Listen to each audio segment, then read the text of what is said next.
Peggy 12. Hey everyone, my name's Hamish Miller and I'm the producer on DeathSpank.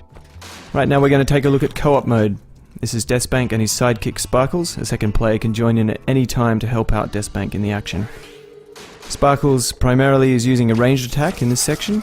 He's great for standing back and picking off enemies, and also collecting all the loot that DeathSpank ends up leaving around the world. So these are a bunch of orcs we're fighting here, and one strategy is to sort of trap them in this bottleneck here, and they can stand back and both use ranged attacks. DeathSpank using ice bolts there, but also DeathSpank's great for running in and meleeing these guys. You'll find this is particularly effective against the shamans. We've got a couple of them here. These guys heal not only themselves, but they have a radial effect healing anybody around them, so it makes a lot of sense for DeathSpank to run in and take those guys out as soon as possible. If you do run in though, you need to be careful, because these guys share a health bar, which means you need to be particularly careful about the amount of damage you're taking. The good news is that when you start healing yourself, and DeathSpank can do that by drinking a potion or eating food, both characters will be healed at the same time. So we're going to take out the last couple of orcs,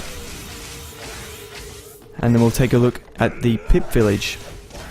And this will be a little bit more difficult, so we'll explore some of the other techniques that these guys can use together. This is Sparkle's flamethrower attack. As a hint and tip, you might find it valuable for DeathSpank to hang back and use ranged attacks while Sparkles holds them at bay with the flames. And then we have DeathSpank's spinning sword attack and Sparkles' third ability, which is to heal DeathSpank.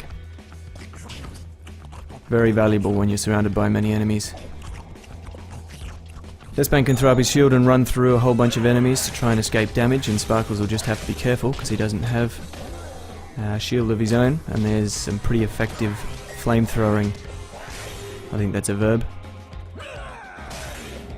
We'll find a few more pips on the path down this way. Have to take care of them. Fortunately we're out of the thick of it, so these are some of the smaller guys. Great flamethrowing there again. Now this is Sparkle's fourth ability. He unleashes a mini version of himself, and then he'll stand around for a little bit, chase and explode after any enemy in sight. So we just missed that guy. We're going to try it again. Here we go. So put down mini Sparkles. And my best advice is run, because when this guy explodes, he's extremely dangerous. And DeathSpank almost gets hit there, but we take that pip out. Fantastic. Now we're entering the Enchanted Forest. And this area is inhabited by some of the most dangerous creatures in the world, unicorns. So we're going to cause some absolute chaos here, and I don't think these guys are going to last too long. But hopefully what we've shown you today is a demonstration of how DeathSpank can be best shared between friends, with two players playing in the game at the same time and causing all sorts of chaos.